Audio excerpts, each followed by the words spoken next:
Atento y saludo y el agradecimiento de siempre porque formen parte de este primer curso de comunicadores latinoamericanos sobre adaptación al cambio climático.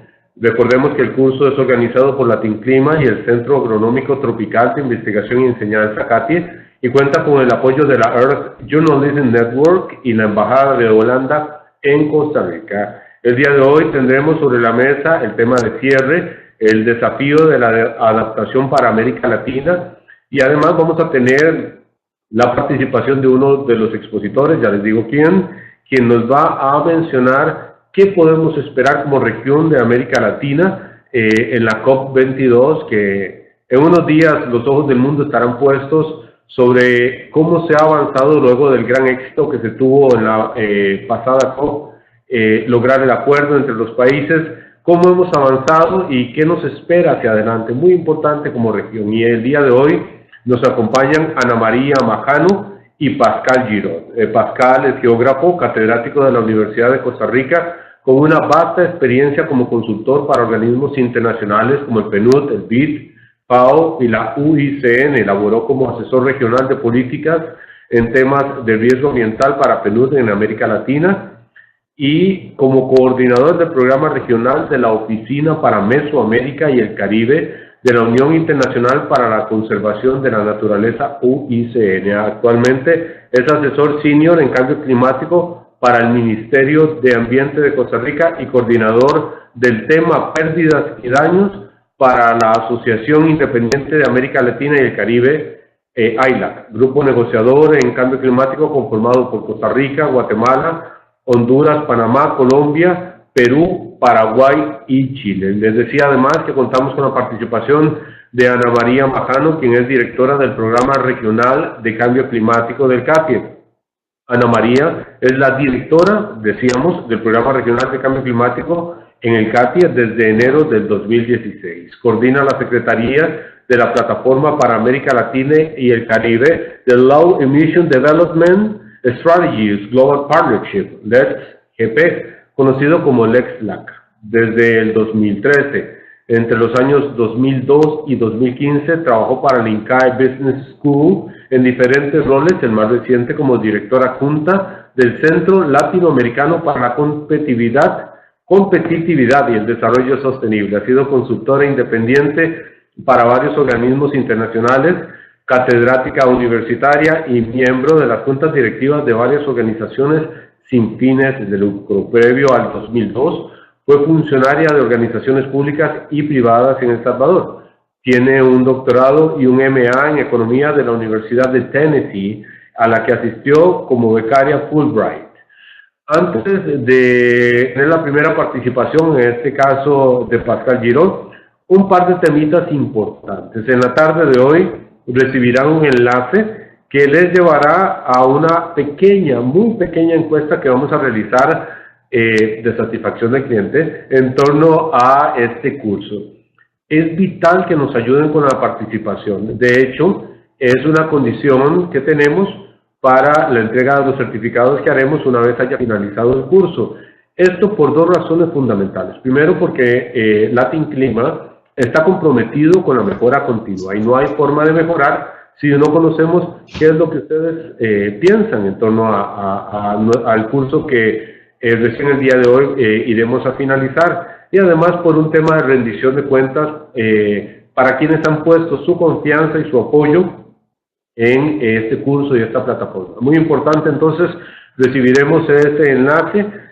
Son unas cuantas preguntas, pero es muy importante que lo lleguen. Luego, no hemos recibido hasta ahora videos de ustedes dándonos también su opinión acerca de este curso y es muy importante por las mismas razones anteriormente apuntadas. Entonces, un par de temitas pendientes, el video y el llenado de esta encuesta para poder conocer, mejorar y darles cada vez a ustedes mejores insumos para ser periodistas de avanzada en el manejo de temas relacionados con adaptación al cambio climático. Y recordarles también que los temas de su artículo están pendientes. Muy importante. La fecha límite de entrega es el próximo 21 de noviembre. El 21 de noviembre tendremos como fecha límite de entrega de temas Así que hay varias personas, dichosamente, varias dúos y varias personas en forma individual que ya nos han comentado sobre sus temas y que ya lo están trabajando. Lo ideal es que todos trabajemos y todos aportemos a este tema, logremos la visualización a través de la plataforma de Latin Clima, que llega a cientos de comunicadores e investigadores de América Latina, pero además que pongamos en práctica todo lo aprendido en este curso. Así que pongámosle muchas ganas y escuchemos ahora sí para arrancar a don Pascal Giraud. ¿Qué tal, Pascal? Bienvenido a este curso y muchas gracias por tu participación. Muchas gracias, Juan Carlos. Muy buenos días, muy buenas tardes a todos los colegas. Es un gran gusto estar acá con ustedes. Yo quisiera quizás rápidamente, yo no tuve lamentablemente, no traigo presentación, pero sí quisiera tal vez compartir con ustedes las perspectivas que tenemos de cara a la próxima conferencia de las partes, que va a tener lugar en pocos días en Marrakech, Marruecos. La COP22 empieza ahora el 4 de noviembre hasta el 18.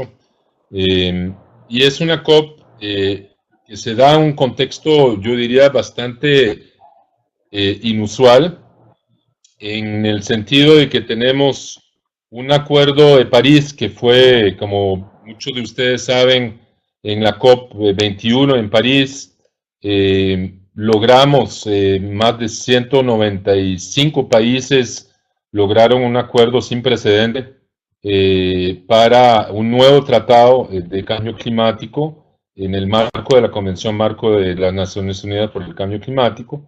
Y el Acuerdo de París precisamente plantea un nuevo enfoque y una nueva serie de instrumentos y de metas en materia de cambio climático y que genera, digamos, condiciones realmente para un cambio de paradigma en materia de la forma en que abordamos el tema del cambio climático. Lo más sorprendente para todos y todos los que hemos estado en estas negociaciones es la velocidad con la cual este año 2016 este tratado pasó de ser un acuerdo entre negociadores en la Convención de Cambio Climático, en la COP21, a ser un instrumento jurídico ya ratificado, ya que ya se logró pasar el umbral, el 4 de octubre de 2016 se pasó al umbral de 55 países signatarios y 55% de las emisiones totales acumuladas. Es decir, ya entramos a partir del 4 de octubre, se pasó ese umbral y por ende al empezar la COP el 4 de noviembre, precisamente el 4 de noviembre, un mes después, entra en vigencia el Acuerdo de París. Y eso significa que las instituciones que crea el Acuerdo de París tienen que empezar a sesionar. Entre ellos, la asamblea, digamos, de las partes, el CMA en la jerga de cambio climático, que es la conferencia de los miembros del acuerdo, tiene que sesionar en Marrakech. Teniendo en cuenta de que por ahora vamos por cerca de 80 países que hayan firmado, pero falta la otra mitad. Digamos, falta más de 100 países todavía no han firmado, ni, digamos, no han ratificado el instrumento con sus respectivos cámaras legislativas o senados. Y por ende tenemos una situación un poco compleja, en que vamos a tener una conferencia de las partes con un nuevo instrumento, con una parte de los miembros de la convención, de la parte de la convención habiendo ratificado el acuerdo y otra parte que no. Entonces, muy probablemente lo que va a suceder es que va a haber, y ahí la estafeta de la presidencia de la COP va a pasar de la presidencia francesa, que duró desde diciembre de 2015 hasta ahora, le va a entregar a Marruecos la presidencia. Y lo más probable, y eso lo vimos en la pre-COP, va a haber una decisión, una recomendación de la conferencia de las partes para que el CMA sesione, un acto solemne, un acto más protocolario, y que suspenda, digamos, su sesión por 1 año o 2 años. Esto le va a permitir a los demás países entrar y ratificar el instrumento y así tener una cancha más balanceada, porque siempre en estas negociaciones hay temas de peso relativo de diferentes grupos, de la presencia de países en vía de desarrollo versus países desarrollados y diferentes bloques regionales. Es una negociación sumamente compleja y que nos trae, obviamente, por un lado, la promesa de que el Acuerdo de París puede entrar en vigencia y puede empezar a implementarse más rápidamente, pero que se tiene que hacer, digamos, con un cierto balance político que permite que las decisiones que toma la conferencia, esa nueva instancia, sea legítima, sea reconocida, tenga, digamos, la no objeción de la mayoría de los países que son partes de la convención. Habiendo hecho esa primera aclaración, quisiera tal vez centrarme en algunos de los temas de agenda que hay para esta COP de Marrakech. Obviamente, la entrada en vigencia del Acuerdo de París hace de que el tiempo que todos imaginábamos que íbamos a tener hasta el 2020 para afinar los reglamentos, los procedimientos, las guías técnicas para poder aplicar este Acuerdo de París, pues se van a tener que hacer ahora sobre la marcha. Entonces, parte de las tareas que tenemos, y muchos tienen que ver con reglas en cuanto a cómo se van a exigir a los países más sobre sus avances para sus metas de reducción de emisiones, que fueron plasmadas en esas contribuciones nacionales que muchos países presentaron, más de 180 países presentaron durante el 2015. Cómo se va a exigir también información de doble vía, tanto de países en cuanto a sus esfuerzos nacionales y su logro de prioridades nacionales, como la recepción de ayuda internacional para lograr esas metas. Y uno de las plataformas y de los mecanismos que prevé el Acuerdo de París y algunas de las decisiones asociadas al Acuerdo de París, que se tomaron en diciembre de 2015, prevé este diálogo facilitativo, ese diálogo entre las partes a partir del 2018, para precisamente ver cómo estamos en cuanto a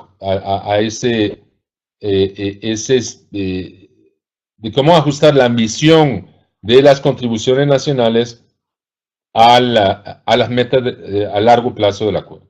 Recuerden que el Acuerdo de París fija una serie de metas a largo plazo para la reducción de emisiones, para mantener la temperatura por debajo, la temperatura promedio mundial por debajo de 2 grados y preferiblemente 1.5 de aquí a finales del siglo XXI. Y esa meta nos tiene que obligar a tomar ciertas medidas para reducir emisiones en concierto con las demás naciones y que esas reducciones sean medibles, verificables y que haya un instrumento para un poco hacer el monitoreo a nivel mundial del cumplimiento del Acuerdo de París. Esto, una vez que entra en vigencia el Acuerdo de París, cambia porque una de las plataformas que crea el Acuerdo de París es el balance mundial. En inglés se llama el Global Stake, que es precisamente previsto en el 2023. Inicialmente se pensaba que 3 años después de la entrada en vigencia del acuerdo, ahora van a ser 5 o 6 años después de la entrada en vigencia del acuerdo, pero que va a realmente ser una primera medida, prueba del fuego para ver si estamos encaminados a lograr la reducción de emisiones que requiere el mundo para lograr las metas que nos pusimos en el Acuerdo de París. Y ese balance mundial va a incluir tanto metas en materia de mitigación, es decir, de cómo los esfuerzos del país para transitar hacia economías bajas en emisiones lo están logrando, como en adaptación. Es decir, las metas que pusimos en el caso de Costa Rica, en el INDC de Costa Rica, también van a ser objeto de reportes cada 5 años, y el primer reporte nos toca hacerlo para el 2023, según el Acuerdo de París, donde vamos a informar cómo hemos avanzado en el logro tanto de las metas que nos pusimos en mitigación como en adaptación. La suma de todos esos esfuerzos nacionales deberían darnos ese panorama mundial, que es el balance mundial, para decir, bueno, estamos bien encaminados para lograr la meta de los 2 grados, y si no, cómo podemos ajustar y aumentar la ambición. En el fondo, el balance mundial es ese mecanismo de la ambición del Acuerdo de París, que es esa forma de garantizar de que no estamos solamente firmando un tratado sin de que haya medidas de alguna forma que obliguen a los países a cumplir metas más ambiciosas, sino que ese balance mundial va a ser una forma de reportar cuáles países están rezagados, cuáles países van bien, están on track, siguen con sus metas, y obviamente cuáles países también tienen que recibir más apoyo. Y ahí es quizás la parte más interesante del Acuerdo de París, porque también implica el monitoreo de las finanzas climáticas, es decir, que vamos a tener que ver cómo también aquellos países que lo necesitan están recibiendo fondos internacionales y ese acceso a lo famoso, esas cifras que ponía el Acuerdo de París, la cifra mítica de los 100.000 millones de dólares, tienen que lograrse para poder hacer mucha de esa transformación a largo plazo de las economías de mayores emisiones del mundo. Y ese es obviamente ha sido un tema definitivamente en Marrakech, que es toda la discusión sobre cuáles son los medios de implementación necesarios para lograr el Acuerdo de París. Los famosos means of implementation, que son finanzas, desarrollo de capacidades, transferencia de tecnología. Y ahí obviamente todavía hay mucha tela que cortar, porque por ahora tenemos un fondo verde que más o menos 10.000 millones de dólares, pero se requiere muchísimo más. Y la discusión es saber si esos fondos van a venir de las arcas públicas, si van a ser apalancados a través de fondos privados, y hay todavía mucha discusión entre diferentes bloques. Estos fondos pueden ser privados o no, si hay conflictos de interés para ciertas empresas que quieren coinvertir en los esfuerzos de los países, pero donde hay obviamente negocios de por medio. Todo ese tema va a ser un tema que sin lugar a duda va a ocupar la agenda en Marrakech, y la presidencia marroquí ha indicado de que uno de los temas que ellos traen a la mesa como presidencia es el tema de desarrollo de capacidades. Ellos quieren que Marrakech sea la COP, una COP bajo el signo de la implementación. Ya entró en vigencia el Acuerdo de París, ya no estamos negociando en el sentido de un Acuerdo de París, sino estamos viendo cómo lo vamos a implementar. Y implementar además sin ese tiempo que teníamos de 2020 pensado inicialmente para ajustes, para desarrollo de capacidades, para ir afinando ese instrumental que necesitan los países para poder aplicar el Acuerdo de París. Eso se va a tener que hacer sobre la marcha y probablemente vamos a tener que invertir muchísimo en desarrollo de capacidades para que los países en vía de desarrollo, en particular los países menos desarrollados, puedan tener esas capacidades para lograr esa transición hacia economías más bajas en emisiones, sociedades más resilientes a los impactos del cambio climático y con recursos también para hacer frente a aquellas pérdidas y daños inevitables. Digamos, pase lo que pase, aunque logremos reducir emisiones y adaptarnos, hay un riesgo residual que no podemos reducir, son las famosas pérdidas y daños, que también los países tienen que ver cómo van a enfrentar esos impactos en comunidades costeras, impactos por eventos climáticos extremos, que van a tener lugar de todos modos, y quién cubre ese costo, si se va a venir de la ayuda al desarrollo o a través de mecanismos adicionales, fondos adicionales o mecanismos de transferencia de riesgo de las reaseguros y aseguros que puedan, digamos, ayudar a apalancar esos recursos.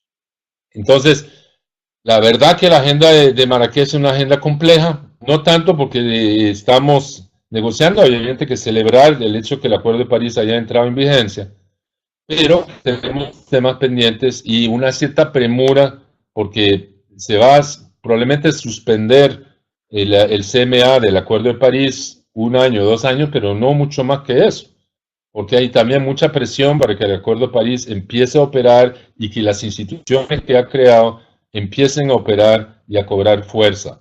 Y ahí es donde yo creo que tenemos parte del reto, es de cómo darle chance a aquellos países rezagados en el sentido de que todavía están en el proceso político de aprobar su ratificación, pero sin desalentar a aquellos países como nosotros en Costa Rica, que corrimos para lograr meter la ratificación a tiempo, y que ahora tenemos que esperar a los demás. Es decir, ese balance político siempre en la negociación de cambio climático es un balance muy delicado, y que requiere efectivamente que haya una mayoría de los países representados en esa asamblea de miembros del Acuerdo de París para poder tomar decisiones legitimadas. Básicamente es esto, aunque por ley y una lectura legal estrecha dice que ya entró en vigencia el acuerdo y quienes han ratificado deberían poder tomar decisiones, todos sabemos que no es el momento para tomar decisiones con 70 o 80 partes y dejándolos los demás por fuera. Es mejor esperar. La pregunta de oro es saber si esperamos un año o dos, y que de todo modo habrá algunos países que tal vez van a tardar más en lograr esos acuerdos políticos para ratificar. Entonces, básicamente yo me quería dedicar a un poco a ese marco de las expectativas que tenemos para el COP22 como Costa Rica y como ILAC. Hay muchos otros temas que van a surgir a nivel de reportes de los órganos subsidiarios y muchos de los instrumentos que tiene la Convención. El Comité de Adaptación tiene que dar su reporte, el Mecanismo Internacional de Varsovia sobre pérdida y daño también va a dar su reporte y se va a aprobar probablemente el término de referencia para su revisión y su revisión de 2 años. Hay una serie de temas que están en agenda de todos modos, son parte, digamos, del ciclo de revisión que tiene las instituciones amparadas a la Convención, y que va a ser parte, digamos, de las 2 semanas, una primera semana en que sesionan los órganos subsidiarios, ¿verdad?, de ciencia y tecnología y de implementación, y luego la conferencia de las partes ya plena y con el segmento ministerial que probablemente va a caer a mediados de la segunda semana y que va probablemente coincidir con la sesión solemne de inauguración del CMA, que va a probablemente tener lugar el 15 de noviembre, en presencia de los ministros, porque va a coincidir con el segmento ministerial. Entonces, eso en 2 platos es lo que quería conversar con ustedes. Pido disculpas por no haber preparado una presentación, pero me avisaron muy tarde de esta conferencia, pero estoy a la orden para cualquier duda, cualquier pregunta que tengan ustedes. Pascal, muchísimas gracias por la exposición, bastante clara y exhaustiva. En realidad no hizo falta ninguna presentación. Y bueno, está claro la tarea que tenemos por delante, es enorme, y sobre todo los desafíos que se nos presentan a América Latina como región, desde el punto de vista del tema de adaptación y bueno, todo lo que existe ahí, que es lo que tiene que soportar esto, ¿verdad? Que va desde, como mencionaba, desde los medios de implementación, la transferencia de tecnología y muy importante la plata. De hecho, ya tenemos un par de consultas por aquí relacionadas con financiamiento. Entonces, bueno, le doy la palabra a Ana María Majano para que nos hable un poco más sobre el panorama, sobre los desafíos que presenta este tema para América Latina en general. Adelante, Ana María.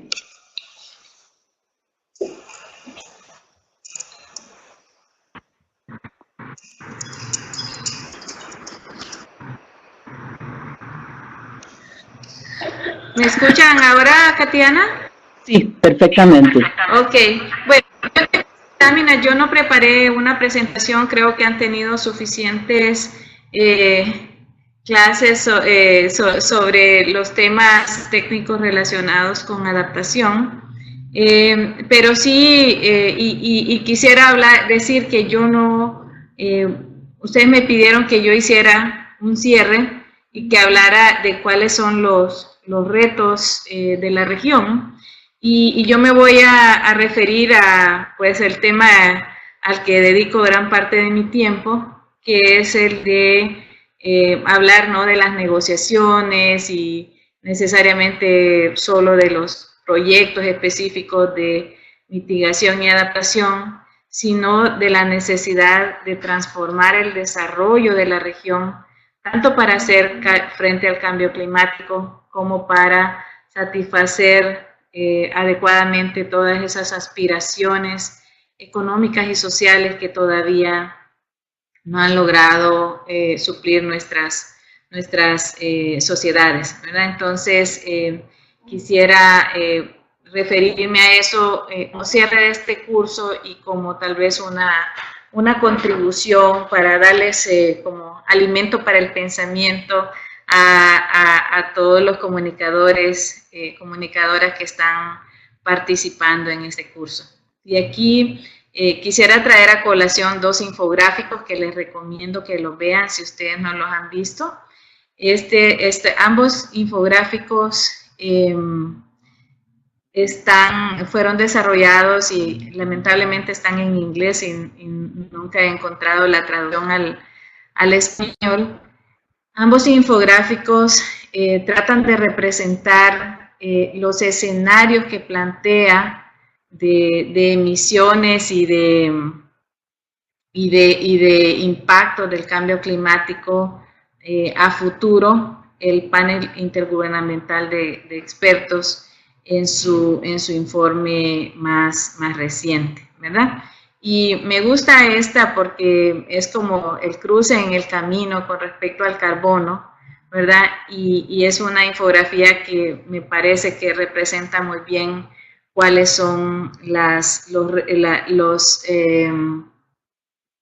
alternativas que enfrentamos como sociedad global, ¿verdad?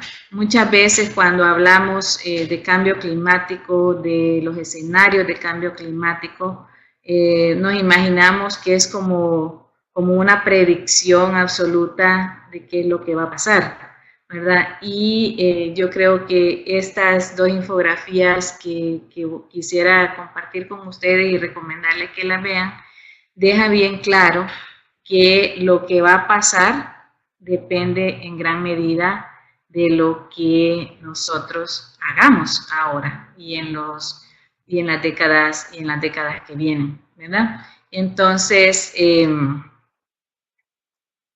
yo creo que alguien ahí me está pasando un lapicito. Entonces, esta lámina pues anterior que les ponía aquí, les he puesto aquí el link donde pueden verla, y lo que representa son, bueno, cuáles son esos escenarios del IPCC y qué significan, ¿verdad?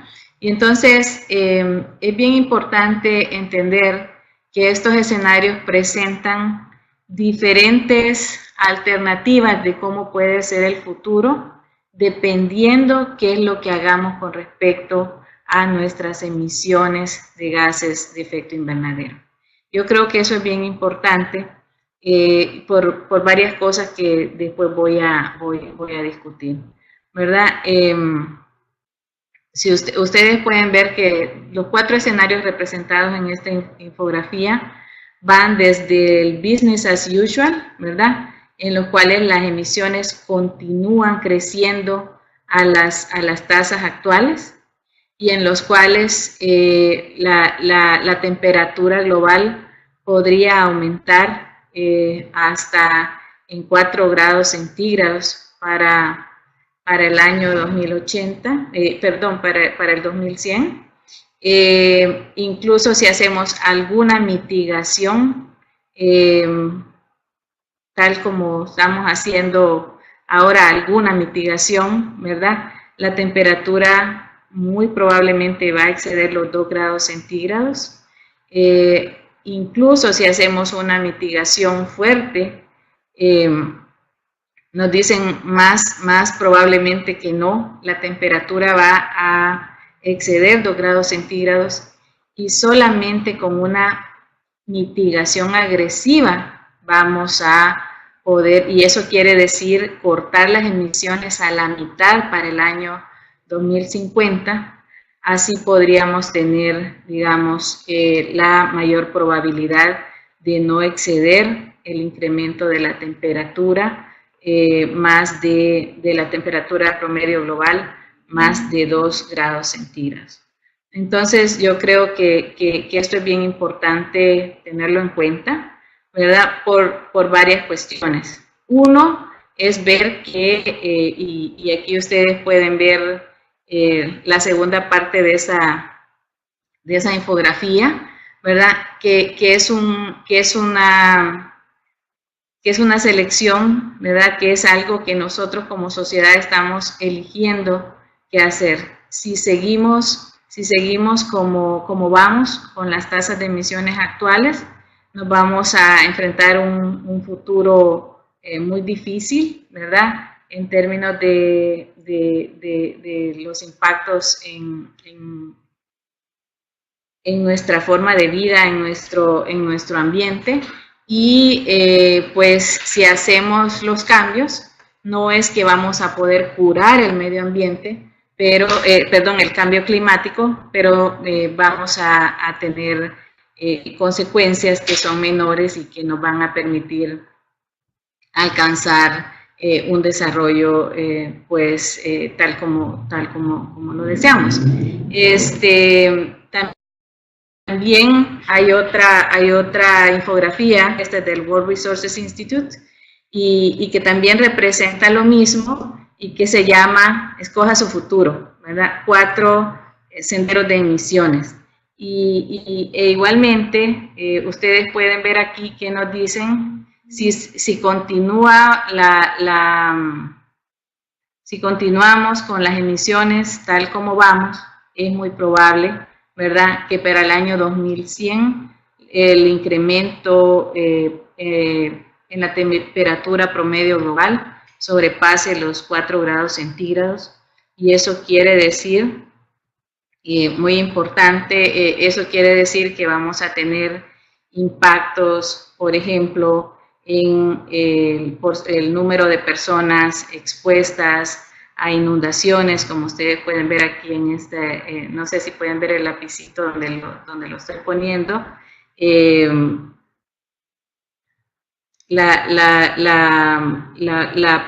porcentaje de la población que va a tener problemas de acceso a agua dulce, el impacto en la producción agrícola y ganadera, el impacto en los rendimientos de las plantaciones de soya, por ejemplo.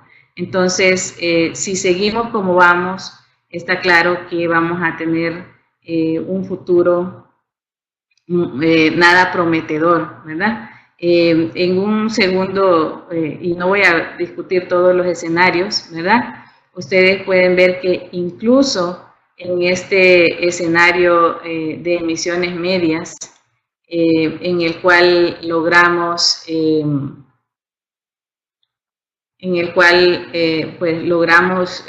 reducir que las emisiones lleguen a un pico en el año 2040 y empiecen a reducir a partir de ese momento, pues tendremos incrementos de la temperatura de más de 2 grados centígrados, y eso quiere decir que como 1/4 de la población proyectada va a tener reducciones en la disponibilidad de recursos acuáticos de agua subterránea. 6 veces más gente van a estar expuestas a inundaciones. 2/3 partes de los arrecifes de corales van a experimentar degradación de largo plazo, y los impactos pues en la productividad, incluso por los choques de calor en la población laboral, pues van a ser fuertes.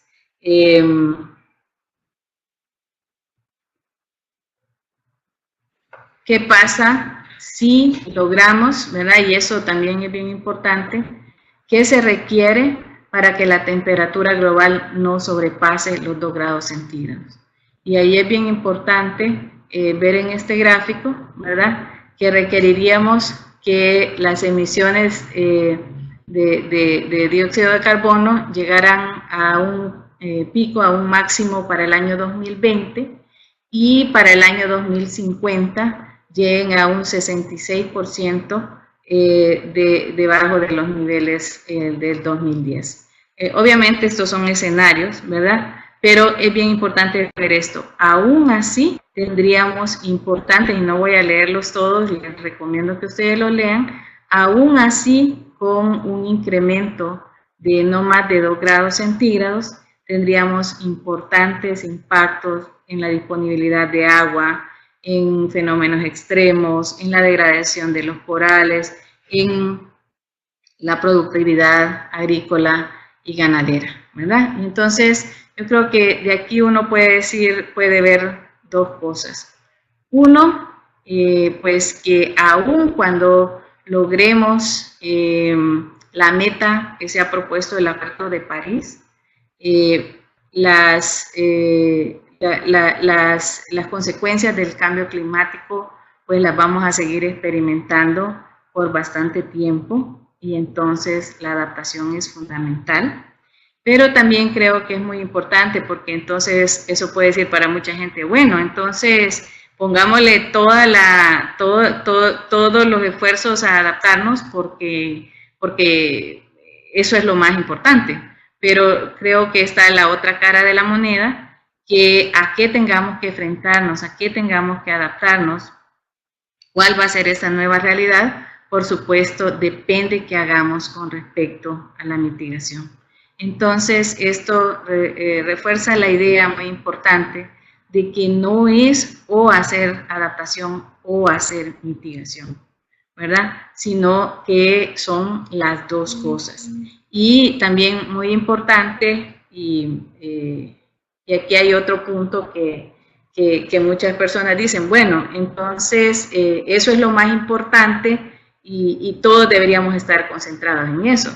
Pero, por supuesto, se nos olvida a veces a quienes trabajamos en temas de cambio climático, ¿verdad? Que por supuesto que las otras personas en el mundo, y especialmente quienes trabajan en política pública y en otras áreas, tienen también otras metas que son muy importantes, ¿verdad? Y si nos ponemos a ver cuáles son los objetivos que nuestros países conjuntamente se han puesto en el marco de desarrollo sostenible, ustedes pueden ver que todas esas metas, esos objetivos que ustedes pueden ver ahí, acabar con la pobreza, hambre cero, el tema de educación, igualdad de género, agua y saneamiento, todos son objetivos pues igualmente importantes. Entonces, aquí la pregunta que creo que uno tiene que plantearse siempre no es cómo seguimos trabajando en temas de adaptación, por un lado, de mitigación, por otro lado, y los que van apuntándole a temas de desarrollo económico-social por otro lado, ¿verdad? Sino que esperando que la suma de las tres cosas va a dar como resultado el desarrollo sostenible. Aquí la pregunta es, ¿cómo se puede lograr las tres cosas al mismo tiempo? ¿Cómo logramos nuestras metas de desarrollo al mismo tiempo que reducimos emisiones de gases de efecto invernadero y nos adaptamos a una nueva realidad climática, ¿verdad? Entonces, yo creo que la respuesta que todos estamos encontrando es que no solo se puede, sino que es lo que se debe hacer. Primero, porque no vamos a lograr las metas de mitigación que nos hemos impuesto, ¿verdad? A las que nos hemos comprometido sin cambiar los patrones de desarrollo. Pero también, muy importante, que no vamos a lograr todas estas objetivos de desarrollo sostenible sin ponerle atención a los retos que impone el cambio climático. Entonces, lo importante, creo yo, para América Latina, para todos los que trabajamos este tema y para ustedes que comunican el tema, es de dejar de ver las cuestiones de adaptación y de mitigación por aparte de los temas fundamentales del desarrollo económico y social de nuestros países, de nuestras comunidades y de nuestras empresas también, ¿verdad? Y esto, lo bueno es que en los últimos años se ha ido dando conceptualmente y en la práctica también esa evolución a dejar de ver los temas separados, a ir buscando las vinculaciones. por ejemplo, cuando la gente se dio cuenta que es imposible lograr las metas de mitigación sin integrarlas en las estrategias de desarrollo, empezamos a hablar de estrategias de desarrollo bajo en carbono, por ejemplo. O ustedes pueden ver también que una vez que estuvo clara la vinculación entre las estrategias de adaptación y de desarrollo, se empezó a hablar de desarrollo resiliente al clima. Y a lo que vamos llegando ahora es que también nos estamos dando cuenta que uno no puede trabajar adaptación y mitigación como si fueran dos cosas separadas, ¿verdad? Porque hay muchas posibilidades de sinergia positiva, voy a decir, entre mitigación y adaptación, acciones que se pueden tomar que a la vez reducen emisiones y nos hacen más resilientes, pero también que si hacemos, por ejemplo, mitigación sin tomar en cuenta consideraciones de adaptación, podríamos estar haciendo cosas por mitigación que generen más vulnerabilidad, ¿verdad? O cosas por adaptación que generen más emisiones. Entonces, creo que ha habido todo una evolución muy importante a ya no estar hablando de mitigación, adaptación y desarrollo por aparte. Por supuesto que tener un curso sobre adaptación es muy importante para entender qué significa la adaptación, pero no debemos quedarnos, no podemos quedarnos viendo esos temas como separados, sino el punto es cómo avanzamos, y ese es el reto de todos los países del mundo y especialmente de América Latina. ¿Cómo avanzamos hacia un desarrollo compatible con el clima? ¿Cómo hacemos para lograr esos objetivos de desarrollo, lograr combatir la pobreza, generar empleos, mayor productividad, a la vez que reducimos emisiones y a la vez que nos volvemos más resilientes? Y por supuesto eso se puede hacer, pero requiere, muy importante, hacer las cosas de una manera diferente. No vamos a lograr, perdón, se perdió mi presentación. No vamos a lograr las tres cosas al mismo tiempo haciendo lo mismo que hemos hecho siempre. Y entonces ustedes, yo creo que, como les decía, les estoy tratando de dar insumos para la investigación y para el tratamiento de los temas, ¿verdad? Estamos viendo entonces ahora avances conceptuales, metodológicos y también en la práctica hacia ver esas tres cosas de manera conjunta.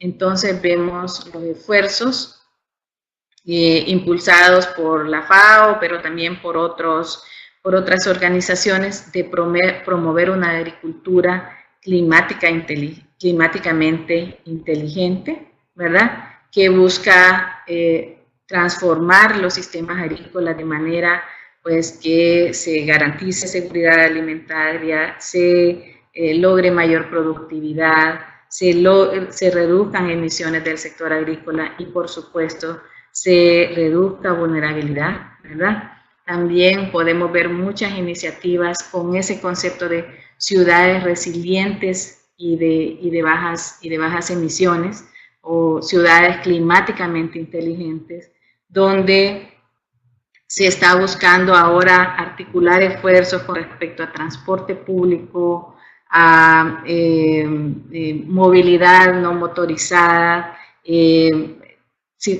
planificación y desarrollo de vivienda, otros tipos de infraestructura, con miras a lograr metas, lograr al mismo tiempo metas de mejoramiento de calidad de vida, de incremento de la competitividad, de reducción de emisiones, de mayor resiliencia. Entonces, creo que es muy importante este cambio que se está dando, que también requiere, por supuesto, también un cambio en la forma en que vemos y hacemos las cosas, ¿verdad? Y ustedes pueden ver aquí también tenía este otro de la pesca climáticamente inteligente, y así podemos ver ganadería climáticamente inteligente.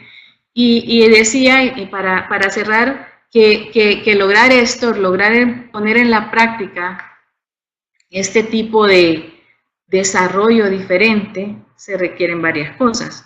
Por supuesto, una visión integrada e integral, que es muy diferente a la forma en cómo estamos acostumbrados a ver las cosas, ¿verdad? Que creo que por metodología, por facilidad, nos concentramos en lo que nos toca sin ver cómo eso impacta o impactado por lo que hacen otros, ¿verdad? Entonces, se requiere una visión diferente y también una manera diferente de hacer política pública, por ejemplo, de dejar esas estancias sectoriales que tenemos, y como se dice generalmente, de hacer política en silos, cada quien transporte por un lado, cambio climático por otro, agricultura por otro, y empezar a ver las conexiones y tratar de articularlas de una manera que podamos lograr estas metas que nos permitan alcanzar nuestras aspiraciones de desarrollo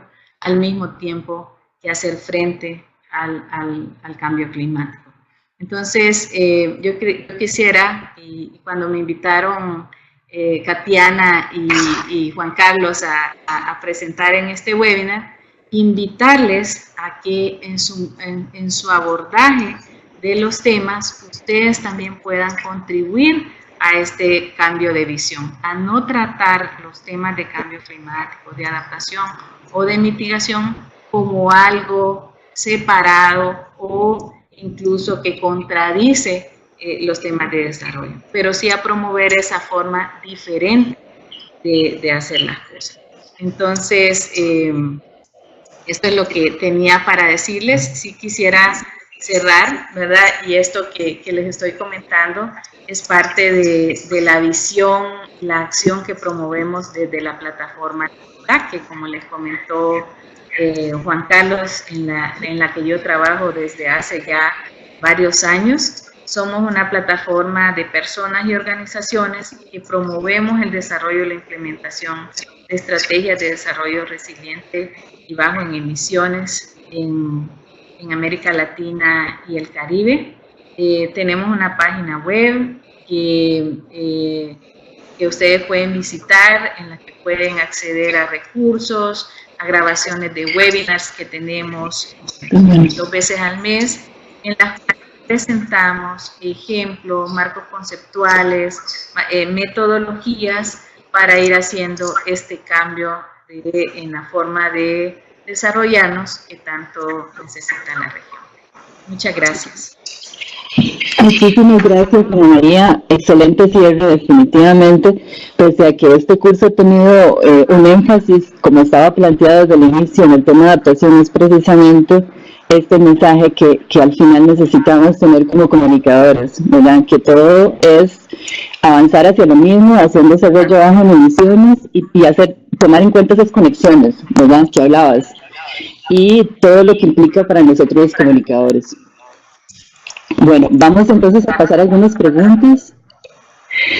Hay algunas relacionadas con el tema de financiamiento. Entonces, para Pascal, Julio López de Onda Local Nicaragua pregunta, dice, ¿los países que no firmaron ni ratificaron el Acuerdo de París pueden acceder a los fondos para adaptación al cambio climático? Y quiero tomar un par también como para no extenderme mucho y poder abarcar el mismo tema.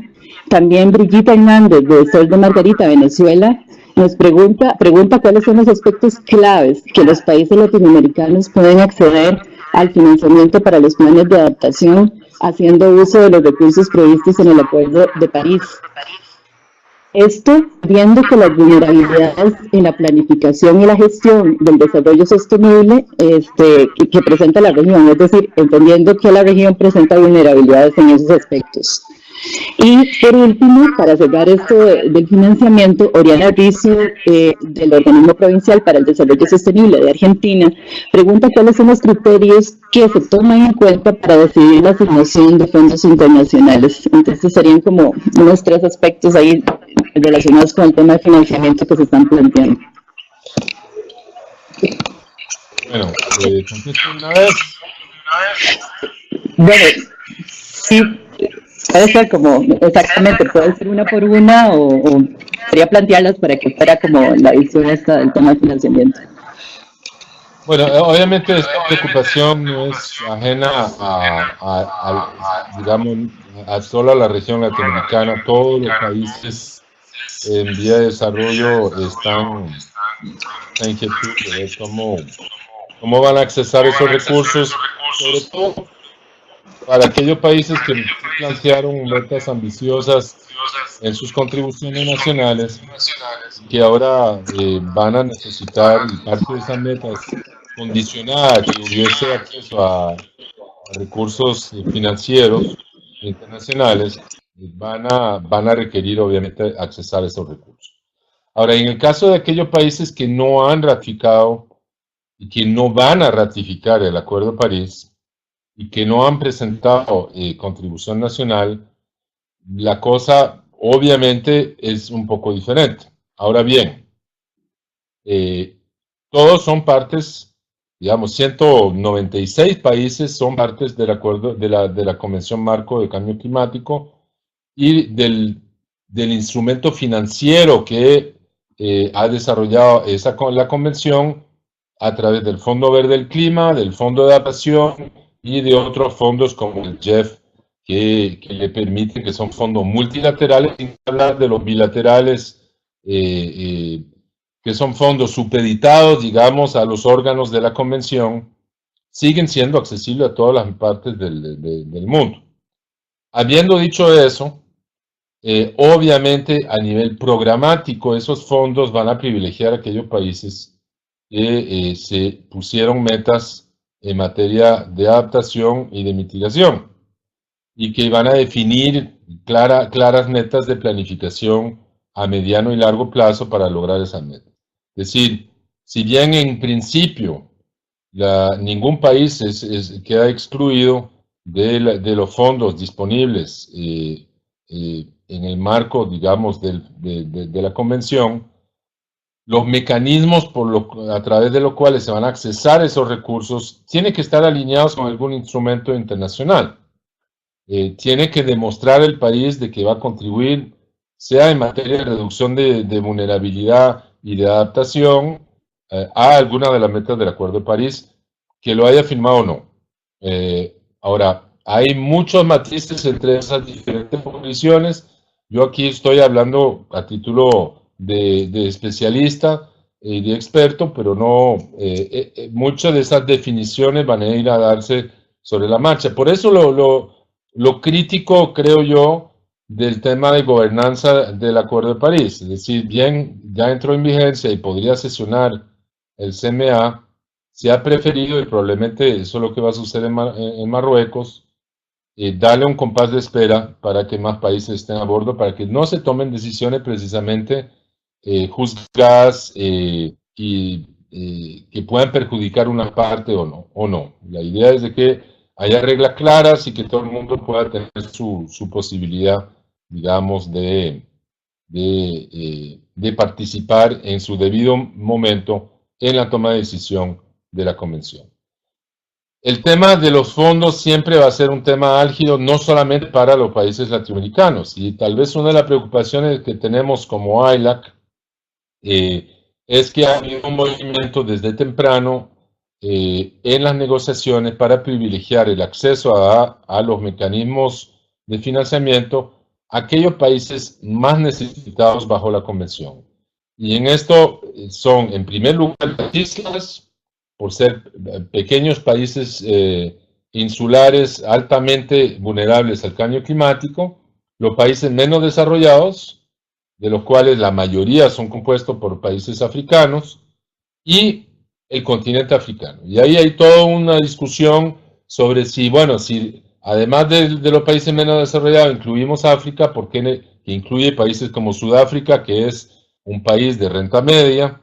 ¿Por qué entonces no incluir a países de renta media como los latinoamericanos y particularmente los centroamericanos, que sí son altamente vulnerables? Entonces, y ahí entramos en toda una visión potencialmente estéril, a mi juicio, sobre de quién debería tener prioridad, los más pobres, los de renta media. Todos somos vulnerables, aunque sean de renta media. Los países centroamericanos, por ejemplo, somos muy vulnerables. Los países andinos son altamente vulnerables al deshielo y la reducción de las áreas en glaciares tropicales.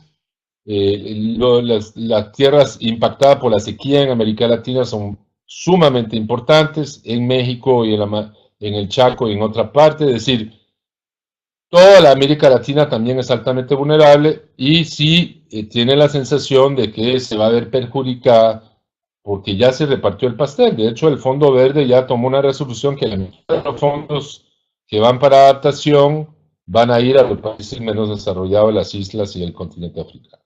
Entonces, América Latina va a tener que contentarse tal vez con una porción más pequeña del pastel y obviamente eso para aquellos países como los de AILA que sí han demostrado ser ambiciosos, propusieron metas de reducción de emisiones y de adaptación ambiciosas en sus contribuciones nacionales, hay un cierto sentimiento de injusticia. Eso, habiendo dicho eso, hay también un enorme problema de ejecución de fondos y de acceso a fondos y de implementación de fondos recibidos internacionalmente. Entonces yo creo que hay que hacer un balance entre un reclamo legítimo a tener un acceso proporcional a los recursos, pero también de demostrar de que los proyectos que vamos a proponer son proyectos bien diseñados, que se van a poder ejecutar, que van a tener, digamos, todas las partes y las partes interesadas y los actores claves involucrados, que van a tener mecanismos de transparencia. Es decir, va a haber una nueva exigencia también con el acceso a esos fondos. Esos fondos no van a ser un cheque en blanco, sino que van a requerir a los países demostrar de que están o reduciendo vulnerabilidad o reduciendo emisiones a mediano y largo plazo. Y eso se la trae, digamos, requiere también herramientas de monitoreo, de seguimiento, herramientas que nos permitan a los países, por eso el tema de desarrollo de capacidad que vamos a ver en Marrakech va a ser tan importante, y cómo tener esas herramientas a nivel de los países para poder no solamente ejecutar esos proyectos bien, sino de poder rendir cuentas sobre ellos a mediano y largo. Muchas gracias, Pascal, por esa amplia exposición y explicación que sin duda alguna complementa lo que ya hemos venido conversando. Tengo una pregunta acá de Orina Rizzo de Argentina para Ana María. Es una pregunta muy interesante porque nos involucra a nosotros los comunicadores. Dice, ¿cuál cree que puede ser el aporte de los comunicadores hacia los decisores de políticas públicas para lograr unir desarrollo con adaptación y mitigación?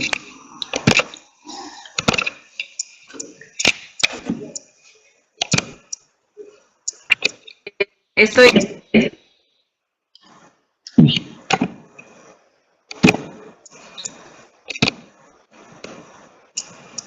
Adelante. Sí. Sí, es que habíamos quitado un momento el micrófono por un retorno que existía, pero aquí estamos. ¿Me escuchan bien ahora sin el eco? Ahora sí.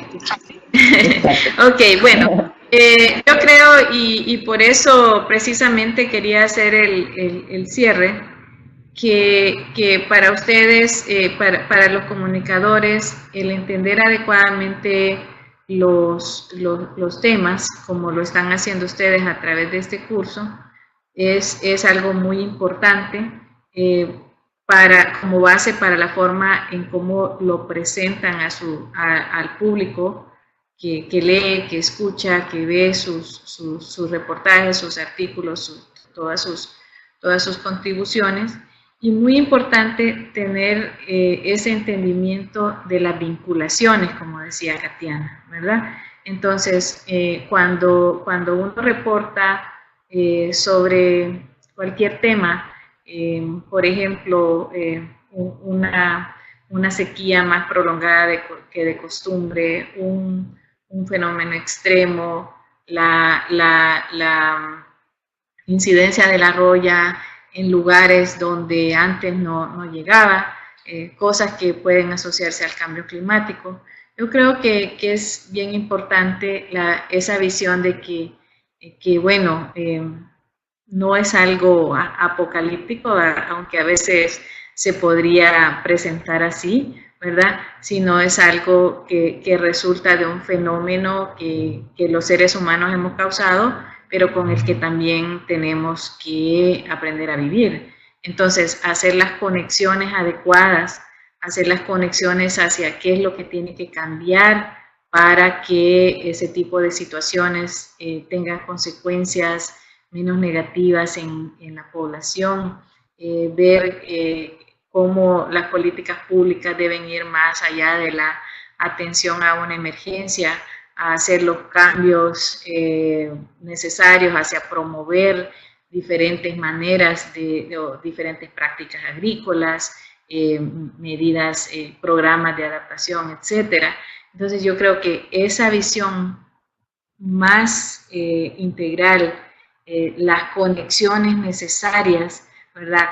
Con los fenómenos globales, con los procesos de desarrollo, son bien importantes para la forma en cómo se presenta la noticia y la forma en cómo lo interpreta quienes lo leen, ¿verdad? Tanto desde la política pública como decía alguien ahí, los ciudadanos de a pie. Entonces, tener esa visión integral e integrada y poderla plasmar en lo que comunicamos, por supuesto que contribuye a la forma en cómo la gente reacciona, ¿verdad? De ver esto como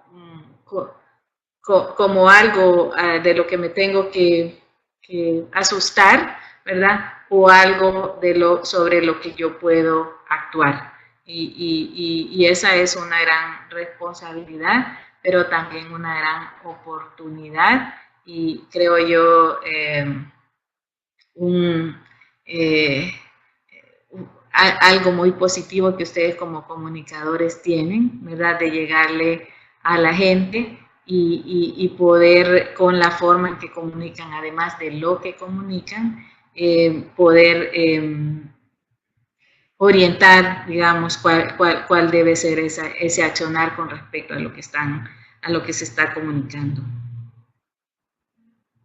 Muchísimas gracias, Ana María. Sin duda, ese es un rol que tenemos como comunicadores en general, tanto periodistas de medios como de organizaciones, entender esto, hacer esas relaciones y realmente desarrollar esa comunicación que nos ayude hacia ese desarrollo bajo en emisiones.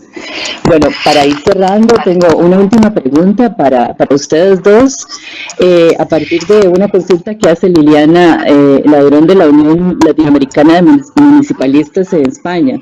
Dice, ¿cómo se vinculan estas grandes agendas mundiales? Por ejemplo, el trabajo de los Objetivos de Desarrollo Sostenible y el Acuerdo de París. Y sobre todo porque ella plantea también que dice que le preocupa la falta de concienciación sobre estos asuntos que tiene el ciudadano de a pie, que las grandes emisiones están en la industria, pero el control de la ciudadanía es vital para lograr los objetivos, por ejemplo, a través de las demandas que se hacen a los gobiernos, ¿verdad? Que dice que nota falta de consideración en la tarea de la comunicación y el rol que tenemos justamente colectivos como el que estamos cursando este programa. Entonces, quizás le doy la palabra nuevamente a Pascal para contestar esa consulta.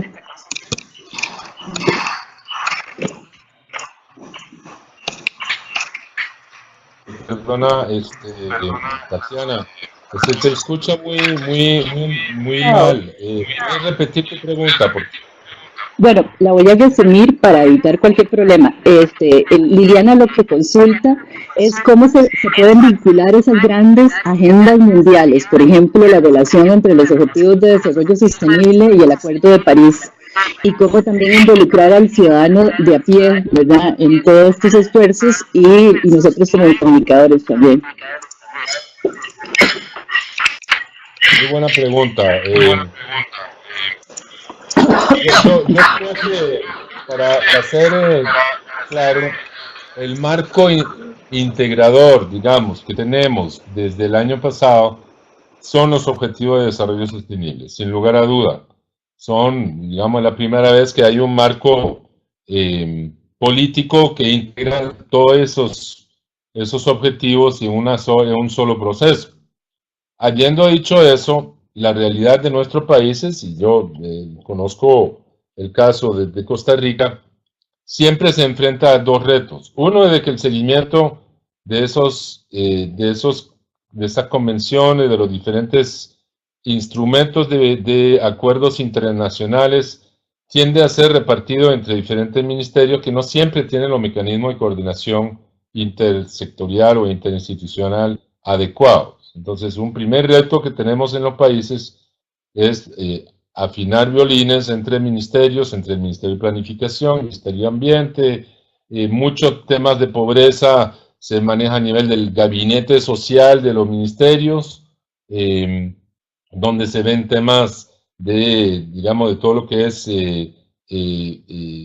presupuesto digamos, de asistencia social, de reducción de la pobreza, etcétera, con los ministerios de medio ambiente y otros ministerios del sector productivo, agricultura, etcétera, transporte, que son a veces ministerios cada uno con sistemas de planificación, culturas institucionales distintas. Entonces, yo creo que el primer paso importante es, más allá de lo que representa un acuerdo como el de los ODS o como el Acuerdo de París, que nos obliga a trabajar en forma mucho más articulada e integrada, ¿cómo se puede traducir eso en políticas públicas verdaderamente integradas y verdaderamente transversales, cuando muchas veces no se le asigna recursos en forma transversal, sino a nivel de ministros, digamos, individuales, de ministerios separadamente? Hay pocos recursos en los países para trabajar las cosas transversalmente, y la cooperación internacional trabaja muchas veces directamente con ministerios uno por uno y no en forma integral. Entonces, yo creo que hay una primera evolución que muchos de los países estamos lidiando con desarrollar esos mecanismos sectoriales, digamos, de coordinación del sector ambiente, del sector agropecuario, del sector social, para poder articular mejor las acciones desde el Estado. Y desde luego el rol de la sociedad civil, del sector privado, de las asociaciones de desarrollo a nivel nacional y local, la academia, las ONGs, etcétera, tiene un rol fundamental, porque la integración se da muchas veces en los territorios. En un municipio, una municipalidad lidia con problemas de pobreza, de vivienda social, de manejo de desechos sólidos, de inundaciones, impactos de riesgos climáticos, de cómo reducir las emisiones a través de políticas locales de transporte y de fomento al transporte público. Es decir, la acción realmente climática ocurre generalmente a nivel nacional y local, y las ciudades van a jugar un rol fundamental. Estoy convencido de eso, y viendo las declaraciones de la conferencia de Hábitat 3 que acaba de salir de Quito la semana pasada, plantean, digamos, ponen a las ciudades en un rol protagónico importantísimo. Y las ciudades son los alcaldes, pero son también muchísimos otros actores importantes que son los motores del cambio en las ciudades. Y si queremos lograr los cambios que ha sugerido Ana María Majano con los plazos que lo ha sugerido, necesitamos realmente cambiar la forma de operar. No lo vamos a poder lograr hacer desde una planificación sectorial tradicional, si no lo buscamos realmente transversalizar esas acciones y usar tal vez plataformas ciudadanas y innovadoras, y utilizar algunas de las ciudades como punto de lanza, que son los que realmente puedan convocar y reunir muchos actores diferentes, probablemente con un costo de transacción menor y con impactos más inmediatos. Así que yo personalmente creo que ahí tenemos muchas opciones, y obviamente los comunicadores tienen ustedes un rol fundamental para galvanizar un poco esa opinión pública hacia las bondades de la inversión pública en transporte público, en reducción de emisiones por residuos sólidos, y todos los temas de adaptación y reducción de riesgo pasan por una mayor conciencia ciudadana de que esto es importante, cambiar también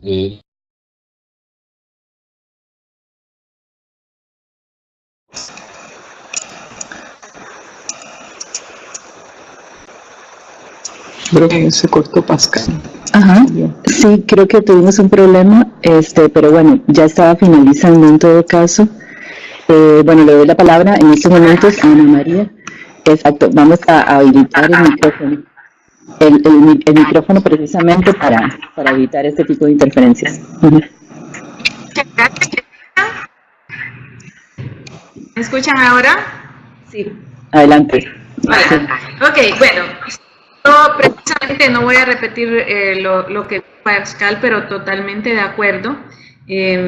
Yo hace unos años, cuando me tocaba participar en algunas clases de introducción al desarrollo sostenible, utilizaba un material producido hace un tiempo por el Instituto Internacional para el Desarrollo Sostenible, y me gustaba mucho una frase que salía ahí respecto a este tema, ¿verdad? Y decía que el desarrollo sostenible, a través del cual, por supuesto, estamos buscando metas o alcanzar al mismo tiempo desarrollo económico, social y ambiental, requiere hacer las cosas de manera diferente. Y eso quiere decir producir de manera diferente, consumir de manera diferente y organizarnos también de manera diferente. Y creo que es este último punto el que está quedando cada vez más claro, ¿verdad? Con respecto a cómo es que alcanzamos al mismo tiempo esas metas que nos hemos puesto como países en estos objetivos de desarrollo sostenible, y las metas de reducción de emisiones y la búsqueda de la adaptación, ¿verdad? Y eso quiere decir cómo dejamos las formas tradicionales de organizarnos para hacer política pública e incluso para incidir, en las que tratábamos las cosas por temas separados, como decía antes, esperando que tal vez la suma iba a dar como resultado un desarrollo sostenible, a ver las conexiones, las vinculaciones, la articulación, la integración, todos esos términos, ¿verdad? Que implican cada vez ir viendo las cosas como partes de un mismo sistema, ¿verdad? Entonces, lo estamos viendo a nivel global, cómo se están dando esos vínculos, no siempre de la manera más fácil, porque las instituciones cuesta que cambien, ¿verdad? Pero el acercamiento y la articulación entre esos acuerdos a nivel global, por supuesto también, y a veces más difícil a nivel nacional, entre diferentes ministerios, creando nuevos mecanismos de coordinación y nuevas formas de buscar una coherencia de las políticas públicas, y por supuesto también a nivel de las ciudades, de las comunidades y de las mismas empresas, donde cada vez más está claro que los temas ambientales, sociales, no pueden ser dejados a una unidad por allá en el área de relaciones públicas, ¿verdad? Sino que tienen que integrarse dentro de la estrategia del negocio, de la estrategia básica del negocio. Luego, con respecto, bueno, ¿qué rol tienen los ciudadanos de a pie? Yo creo que aquí, en esa línea del desarrollo sostenible, por supuesto los individuos tenemos roles muy importantes. Uno, como actores políticos, porque al final, individualmente o en las asociaciones que participamos, mientras más información tengamos sobre los temas y cómo participar en los procesos de política pública, por supuesto podremos incidir más. También, por supuesto, tenemos el rol muy importante. A veces estamos pendientes de los cambios que tienen que hacer los países, de los cambios que tienen que hacer los gobiernos, de los cambios que tenemos que hacer las empresas, pero al final esos cambios de colectivos pasan por cambios individuales, y lo que podamos hacer cada uno de nosotros para usar más transporte público, dejar el carro una vez al tiempo o todo el tiempo, ¿verdad? Es importante. Y aquí hay otro rol muy importante, que es de las señales que como consumidores enviamos a las empresas, ¿verdad? Por supuesto que la incidencia a través de organizaciones de la sociedad civil es importante en las empresas, pero también nuestra incidencia sobre lo que preferimos consumir, lo que compramos y las preferencias que tengamos por productos que tengan características o que hayan sido producidas en ciertas condiciones que favorecen el alcance de esas metas climáticas y de desarrollo sostenible, por supuesto que es importante. Y aquí la comunicación juega un rol muy importante, ¿verdad? De empoderar a la gente, de darle el conocimiento y darle las herramientas para poder ser un agente de cambio, ¿verdad? Y también impulsar al cambio en las organizaciones con las que se relacionan. Muchísimas gracias, Ana María, y muchísimas gracias en general a todos y a todas por haber participado en la sesión de hoy. Sin duda, al final la idea es que no nos quedemos con un sentido catastrofista, sino eso, inspirados para poder ser parte del cambio y para poder sentir que realmente de nuestra trinchera todo lo que hagamos puede resultar de impacto, ¿no? Eso es al fin y al cabo lo más importante. Bueno, yo no quiero quitarles más tiempo, sobre todo a nuestros expositores. Muchísimas gracias, han sido los expositores de lujo para el cierre de este curso. Muchas gracias, Pascal, muchas gracias, Ana María, y muchas gracias a ustedes también por habernos acompañado en todo este proceso. Vamos a estar en contacto ahora por medio de correo para los procedimientos posteriores, ¿verdad? En cuanto a lo que es el trabajo y el premio también que estamos convocando, y de verdad que les agradezco. Ustedes han sido un grupo de lujo, realmente muy interesados, aportando.